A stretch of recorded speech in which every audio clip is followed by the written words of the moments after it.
What is up, everybody? Welcome back to Macho Movie Madness. Ooh, yeah. We're going to re-rank the Halloween movies to see where they all fit.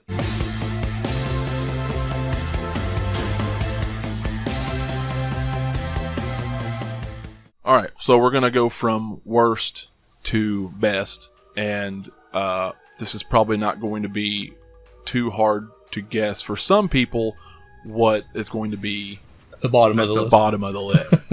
But the interesting stuff might come the top to the middle. That might be where it gets a little interesting for everybody. And there's going to be a lot of, there might be some controversial stuff today. I reworked my list just a few minutes ago after thinking about it. So, and I just wanted to add that when we ranked these back like 5 years ago, I watched like 2 through 10 in a 13-day span, so we could do the video. So my opinions on all these have I wouldn't say drastically changed, but a lot of them have. I've come around on a couple myself, and I don't know how much I can get into them because I'm going to keep it moving as quickly as I can, but they have definitely changed. So starting off at number, I guess 13, right? There's 13 of them altogether.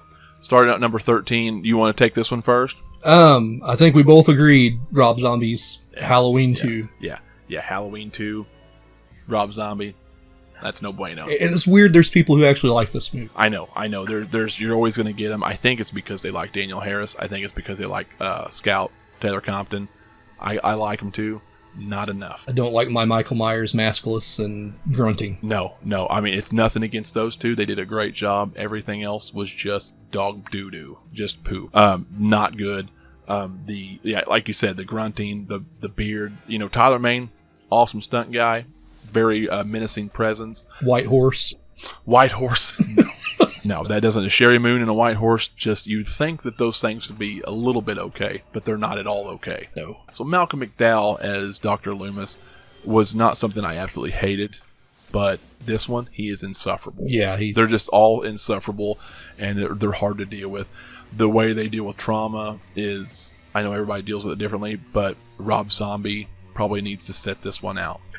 He needs to sit. I will agree. Any psychological issues, he probably needs to sit this out. He just doesn't. I think we are probably both of the mindset that if Rob Zombie could take a story and a script from somebody, he would be an excellent director to probably do something. If he is the driving force behind this movie and the dialogue and the story, probably not going to work out. There's a lot of shots I like. I like the way he films. I like his lighting. I like a lot of things about his directing approaches. I do not like the majority of his films, which is hilarious because I just said all of those things. Right. And he still can't produce a decent film. Yeah. So moving on to spot number 12. Once upon a time, I might have had Resurrection here. But I have moved Halloween Rob Zombie from 2007 up to this spot. It is now the second worst on the list for me. I know this is probably going to be a little bit controversial. Some people, they might even be a little bit pissed about it. I just watched Halloween Rob Zombie. I don't hate it, but it's still Rob Zombie. And everything that I said about that is not as bad here as it is in Halloween 2, but it still exists. Characters are still detestable. Yeah, the characters are mostly still detestable. I don't mind the girls at the end. Oh, well, a couple of the girls. Same ones. Scout Taylor Compton and Daniel Harris. Perfect. I love them to death. Just fine. Everybody else, insufferable. Sheriff Brackett. I like Sheriff Brackett. I do like, Brad Dourif. Yeah. I do like him in this. I liked him okay in Halloween 2. I like Brad Dourif, period. And then Danny Trejo being in this. He had a nice little cameo in it, I guess. He was a nice. Everybody else is insufferable. The last half of the movie was basically a loose remake, or well, not even a loose remake. It's mostly a remake. There's some differences. Okay, the first 45 minutes or so of the movie, I didn't think that the kid was that bad of an actor, but it just didn't work for me. I don't need to go through all this sanitarium hoopla. I don't need to go the backstory. I just don't need any of that. I can somewhat respect him for trying something different or trying his own thing. It just didn't work out that well for me. And I think even after watching it the other day, I didn't hate it. Sitting on it, just not for me. Yeah. And it was also my number 12, or my number 12. So, yeah, we don't differ there. I think here maybe our lists stay the same. Oh, okay. Well, I mean, great minds think alike, I guess.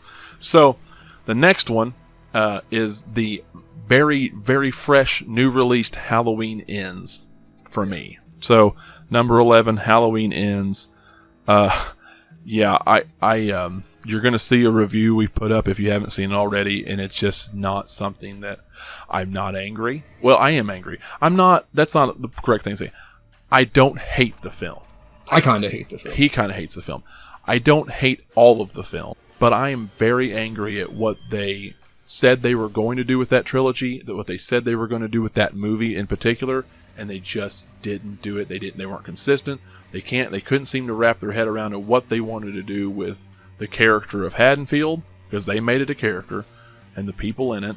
The character of Corey Cunningham, which was just okay for a Netflix movie, psychological thriller, I guess, as a character. Not for a Halloween film, not for a Michael Myers film. Laurie took a back seat. She was okay in the film when she was there. Michael took a really big back seat. They really did him dirty.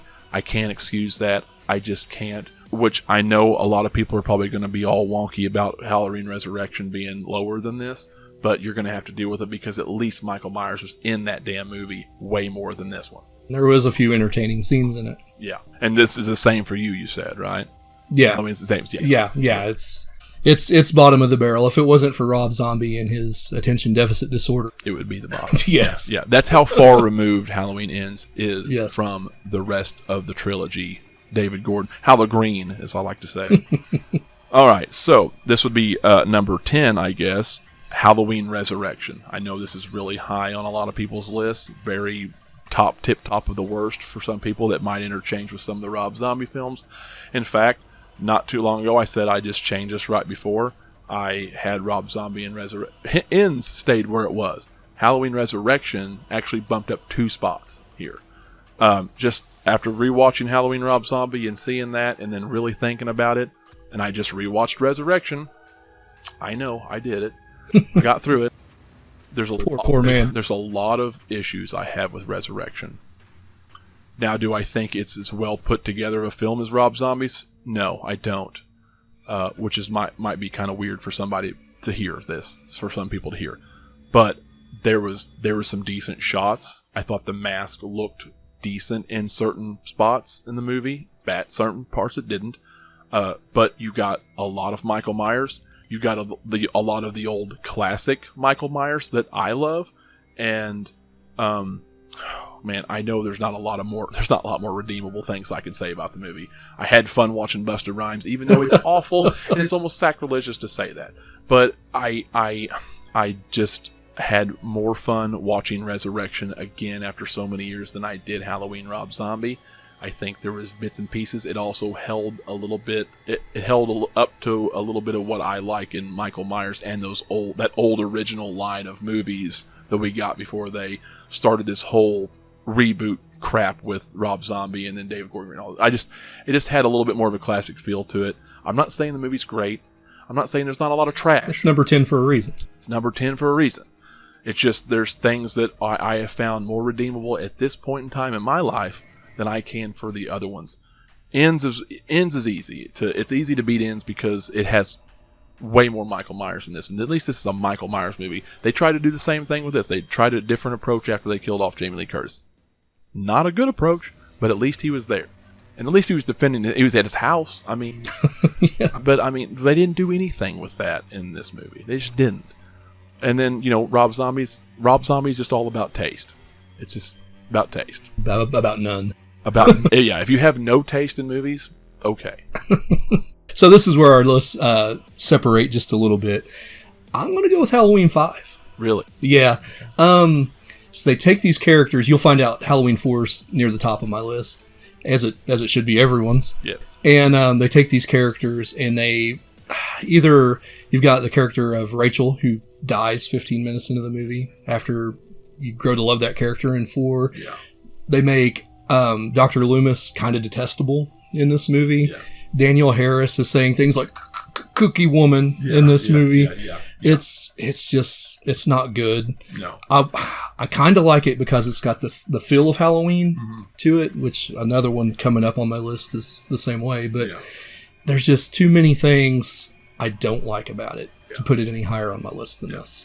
Yeah, I agree, and it's actually moving on. It'd be number 9 for me. It's the next one on my list. Okay, so just go. So I'll just go right into it. I agree with pretty much everything you said. They added the Man in Black in there. They added the Cult of Thorn. Well, they didn't even explain that, but they added the mark on his hand. I had a huge problem with them killing Rachel off in the first part of the film. The mask warped somehow between falling in a mine shaft in the water and everything, and then it became an alien. It became one of the worst masks of the series. But even then, for some reason, growing up watching this film, 4 and 5 back to back on AMC or something all the time, it's just grown. I mean, maybe it's a little bit of nostalgia for me, but I feel like at least there's something there. I don't detest Tina as much as everybody else in the entire country does. I don't think she's she's annoying. I thought she would have been a good side character, but she would have been a great side character. Obviously they made a lot of bad choices. I mean, a lot of people. The thing is, even though I know people won't agree with me on the Rob Zombie thing, at least there's not a Busta Rhymes in this. You know what I mean? Yeah, there's a cookie woman. There's a cookie woman, and there's got an alien mask.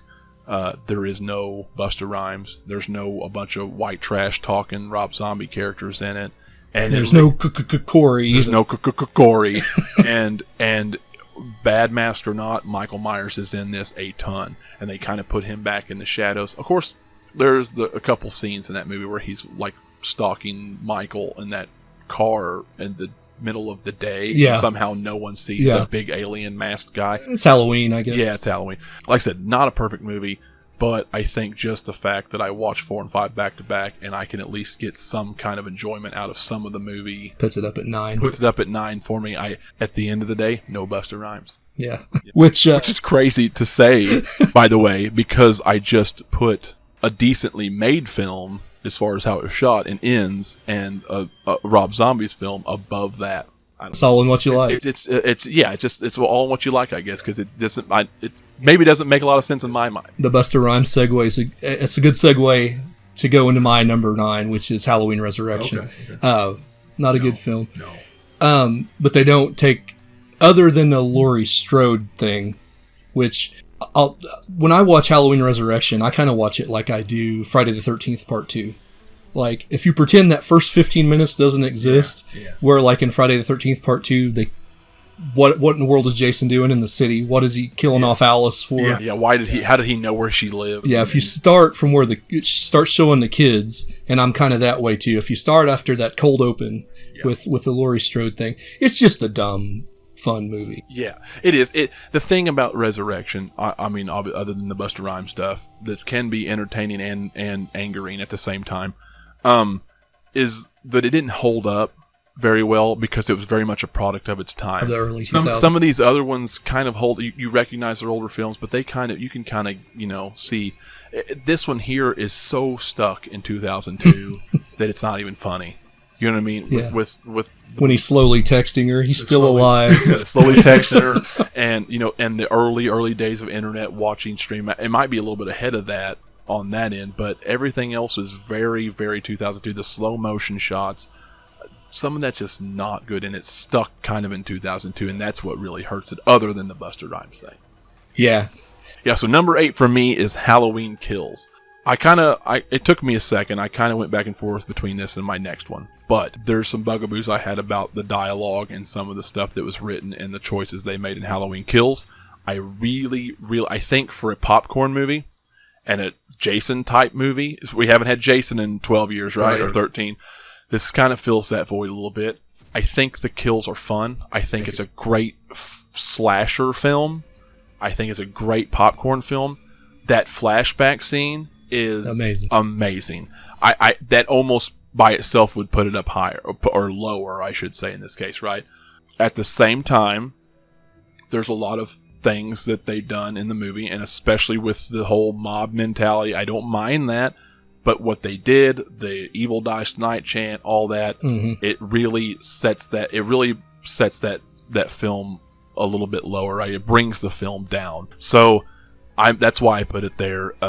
There's just things that make it feel a little bit more like a Halloween film to me that going forward on the rest of my list than this does. But if you want a really good just a good, fun, carefree slasher film with a lot of cool, gory kills. This is it.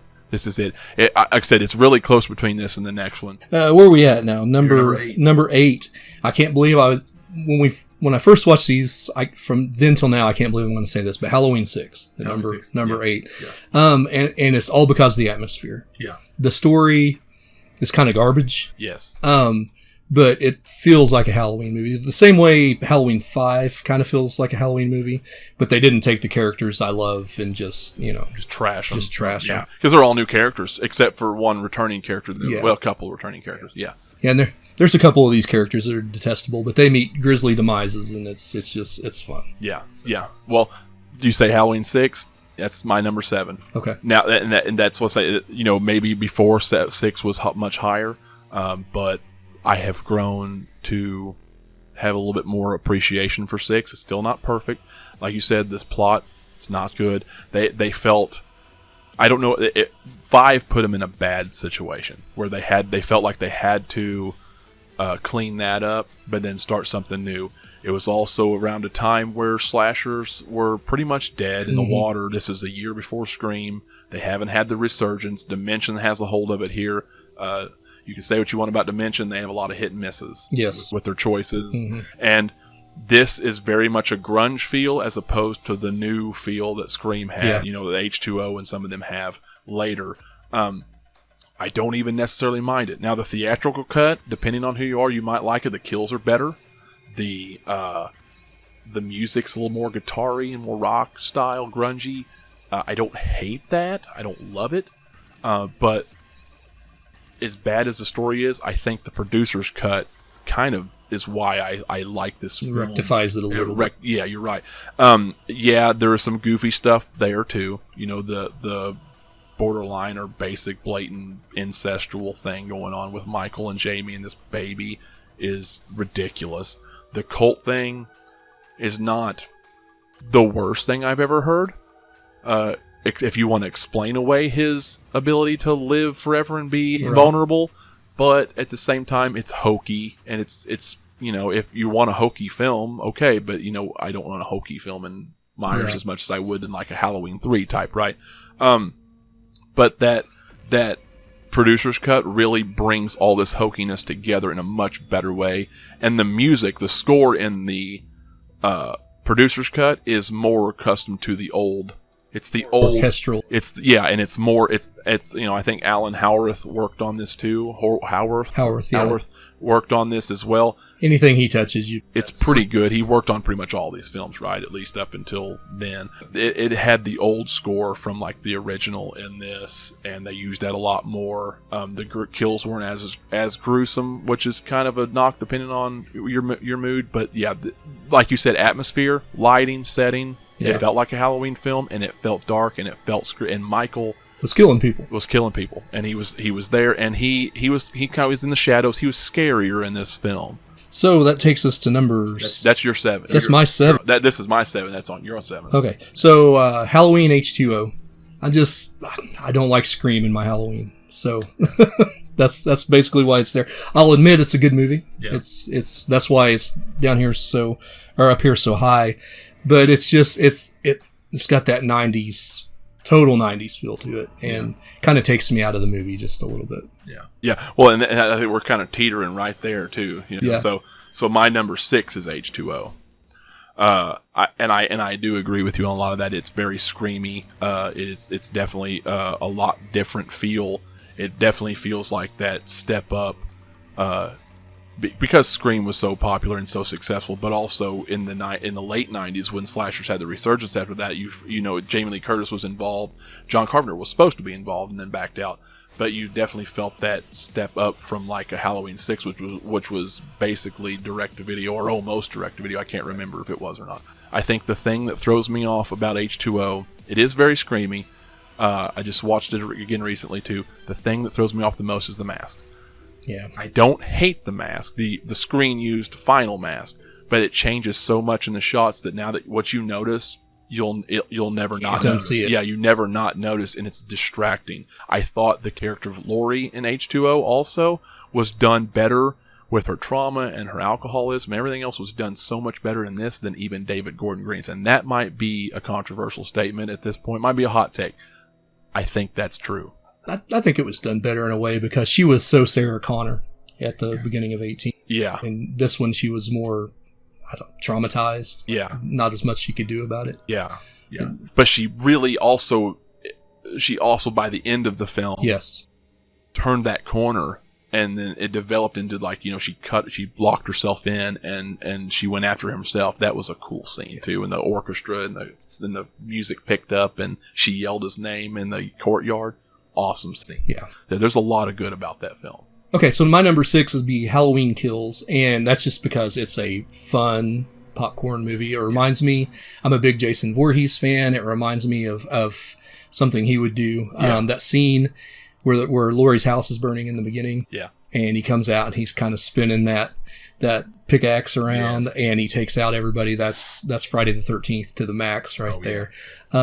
Yeah, when that guy fell and he come over that draw gate or whatever he had, and he just kind of like, and he was just right there, and he's like, "Oh shit!" Like that was awesome. That I had a lot of fun with this movie. It's got its faults, the imposter killer on the roof and everything, and it's not the most cerebral Halloween movie, no, but it's just fun. And when I looked at it after the last few that I've mentioned here, it was more fun to me than those. Yeah, I will admit it's probably not as good a film as like Halloween H2O. Yeah, but I have more fun with it. Well, and it's like I believe I mentioned before. It may not be the ultimate old school classical Michael Myers film, but I would still take this Michael Myers and a Jason-like character over something like you would see in Ends, where there's no Michael Myers. There's no Michael Myers. Or you have, or a weak Michael Myers. I would rather take a Jason Michael Myers than a weak Michael Myers. So. All right, well, that leads me to number 5. Number 5 is Halloween 2018.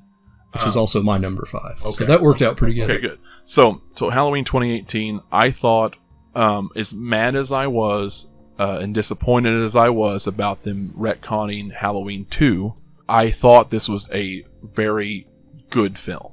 I thought they brought back Michael into kind of glory a little bit.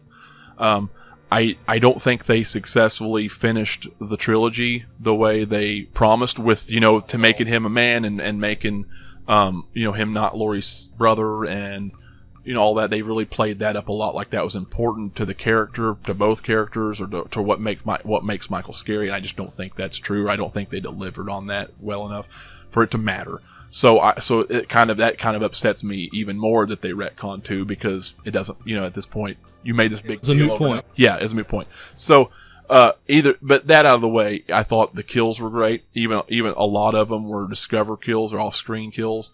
A lot of good. Christopher Nelson, amazing with the mask. He did amazing with the flashback scene in Halloween Kills as well. He did that mask. Pretty much all the effects, most of the practical effects stuff were him. Great. Loved all that. The story, pretty decent. That had a great climactic ending with the house burning down. You didn't know exactly where they were going to go with it yet, if they were going to make another one. I thought it was overall, the only issue was the Dr. Sartain stuff. Yes. Where he came up with the mask. Obviously, that's most people's big bugaboo about it.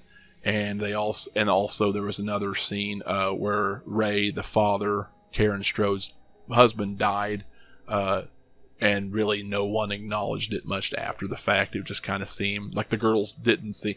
I don't know. I kind of understand it because they're worried about the boogeyman outside. It's just kind of weird that there's not even a reference until the next film, which was a small reference to begin with. Right. So, anyway, that was my number 5. Yeah. And yours too. Yeah, I pretty much liked the entire film. The doctor was probably the worst part. Yeah. And really not that bad up until that scene. Yeah, but really, in a way, he kind of needed that plot device to get him to Laurie. Yeah. Anyway, or you could have just done the sister thing again, I guess. So what do you got for number 4? Number 4 is Halloween 3. Now, this is not a Michael Myers film, but it's not supposed to be a Michael Myers film. Unlike Ends, that was supposed to be a Michael Myers film. This was not. This may not have had the correct marketing to it to really get people. Hey, everybody just kind of went to the theaters, and there wasn't a lot back then.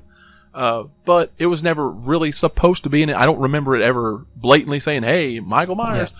So that aside, the charm of this movie has really grown on me. I love the Celtic stuff. I love almost everything about it, score and everything about this movie. I love that. And it's so well acted. It's so, yeah, yes. Yeah, Tom Atkins, eat your heart out. I mean, he is the next to Conway Twitty, probably the biggest panty dropper you'll ever. Bam. Yeah, bam. Love Halloween 3. So my number 4 is going to be Halloween 4. Between number 5 and number 4 on my list, there's like a Grand Canyon-sized chasm. These are here. Yeah. Like, these next 4 are just... Top of the line. Top of the line. Yeah. So yeah, Halloween 4 would be my number 4. Everything about this film, minus the mask, probably, is great. I honestly don't have anything bad to say about it. It's amazing that they found a child actor who could that personification of fear that little girl shows in that movie. Just amazingly well acted, even when the kids were making fun of her at the beginning. Yeah. And who does that, even as a little kid, that you're an orphan? Hey, Corey, take note. This is how you play traumatized. Yeah, exactly. Yeah. Yeah. Thought they did an amazing job. That's my number 3, so we can just kind of go right into that. Segue right into it. Yeah. Number 4, pretty much everything you said. I thought the score was great, a little bit different, more late 80s style. Yeah. Like that. Very quotable movie. Yeah, this score I think was totally Alan Howarth, without being accompanied by John Carpenter. Yeah. The opening segment was awesome with the guy with the crazy eyes, kind of the goofy looking guy who says, Jesus, Jesus has nothing to do with this place. I love that scene too, because it's the one time in the entire series you see Dr. Loomis smile. Yeah. That was in the truck with the preacher. Yeah. That was the different one. Oh, okay. I was thinking about the guy at the beginning who was doing the expedition, all that stuff, and he was providing the doctor shot him 6 times. Own doctor. Oh, the yo guy. Yeah. Again, we got a guy who's in the Midwest. But yeah, he's explaining to them. He just said he heard a yell. The doctor heard a yell, or the guy who's transferring heard a yell, and he's like, "Oh, Jesus!" And he's like, "Jesus has nothing to do with this. It's just as serious as he can be."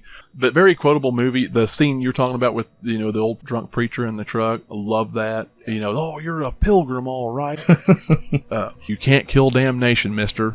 He doesn't die like a man dies. Yeah.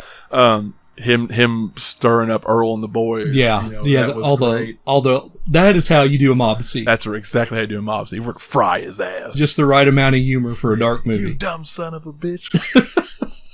You just created a lynch mob. You don't have a police force.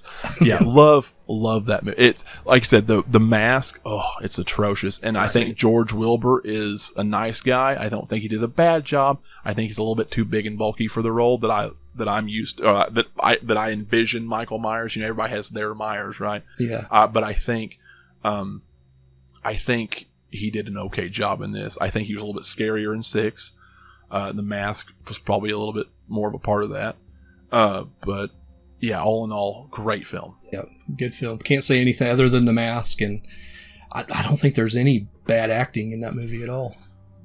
No, I mean, not really. I mean, they all did. Ellie Cornell did a really good job as Rachel, making you like her and fall in love with those characters. Jamie Lloyd did the same thing and even left on a good cliffhanger that they never followed through with, which I think in hindsight was probably for the best, just not getting what we got in 5 out of it. Yeah.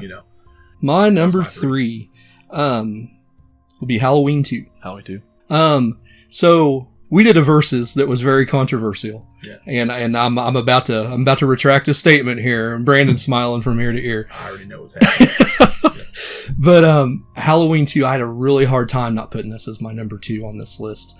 I do think it's a better film than Friday the 13th Part 2. After I've watched it probably 5 times now. Yeah. I don't like it. Friday the 13th Part 2 is my favorite of the 2. Yeah. But it's not as well made film. Yeah. If that made sense.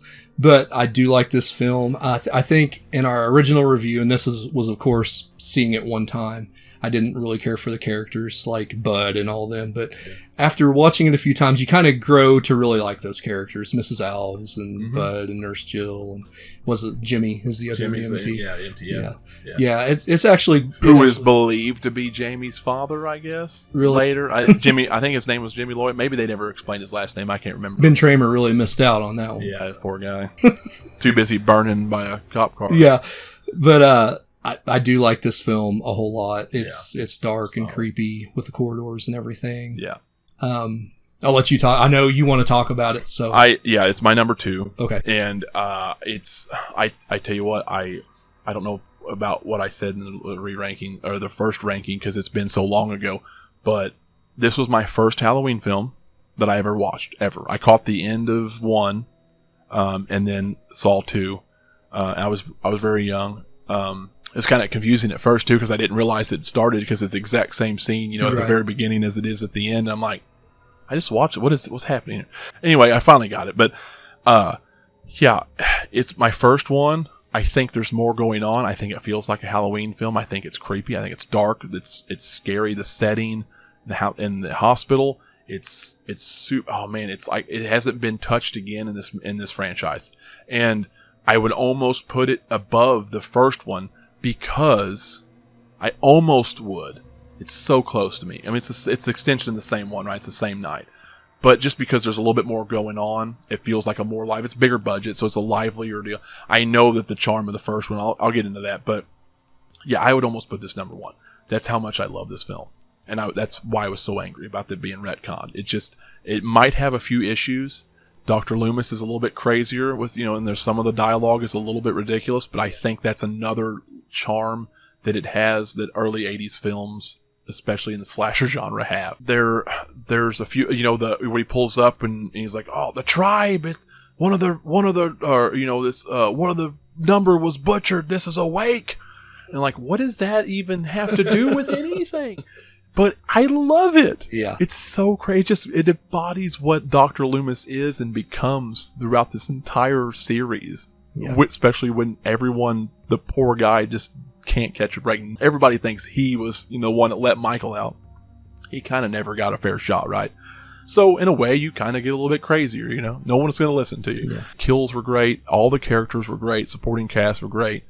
The setting was great. I can't say enough about this. And, they synthesized the score up a little bit, but it was really good. But it's so good. It's so good. I can't say.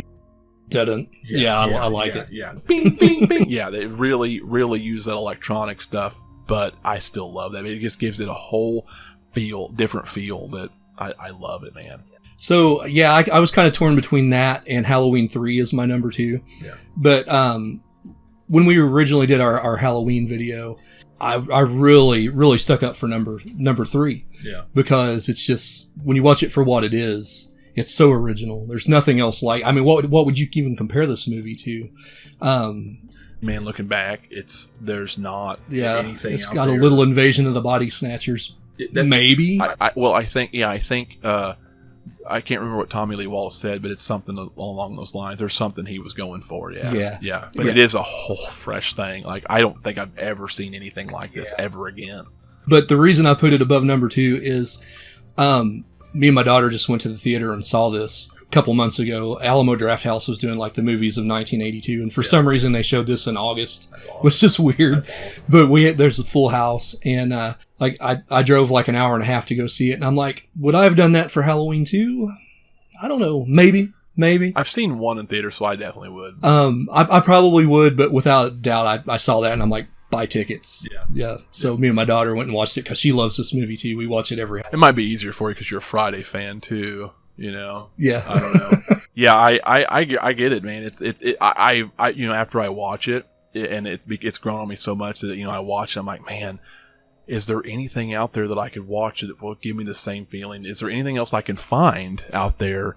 And there's not. I just can't find anything else that gives me that same feeling. It's as ridiculous as it is. It's got its problems. Yeah, but it's just so it's so different and so good in its own charming way. And the music's great too. And Tom Atkins and the music, I think. Yeah, and the old man, what's his name? Colonel Cochran. Yeah, Cochran. He is so good in this movie. He is very good. That's the thing. It feels like such a high budget film for what the plot is. Yeah, this would have been a throwaway film by anybody else, but for some reason it had all the big players come in really to do this movie. And it because it was, I think the reason why it had the Halloween name and the Halloween money behind it and Tommy Lee Wallace, and I think that's the only reason why it succeeded as well as it did, because at the time it would have been such a lower quality film. Yeah. So I think it would have done better as far as reviews go by old school like fans and critics because of if it didn't have the Halloween name attached to it. But what would we have known about it? But what would we have known about it? Would it have been what is the reason why it got over so well is because it had that Halloween money. The one thing I'm liking now is that it seems like the last several years it's getting its due by everybody online, and so I like to see that for Tommy Lee Wallace. We salute you, sir. Yeah, absolutely. Number one, for both of us, much to no one's surprise, I'd say on almost anybody's list, Halloween 1978, the OG, the original, the best. There's not really much to say about the film other. What can you say? Everybody else has said it. We've said it in the past. Lean, dark, more tension, psychological thriller more than it was a slasher. Great lighting, great mask, great everybody. The cinematography, Dean Cundy is amazing. John Carpenter is amazing. Like I said, very lean. It gets right. I mean, it's a slow burn, but it's still a very lean film. They did so much with so little. It's just there's so much you can say and commend these people for on so many levels, and that's why it's number one. All right, guys, that's our re-ranking. We're going to try and get Chris maybe involved. Maybe we can get his list one of these days. Be on the lookout because here pretty soon we're going to grab him and we're going to be doing a versus of The Thing versus Alien. And I think that's going to be pretty interesting. That's going to be pretty tough for us. So yeah, I love both films, and I don't know which way I'm going yet. Yeah, I don't even know yet. So I'm probably going to have to rewatch them just to see. Schools are going to be rough. Anyway, thanks, guys. We'll see you next time.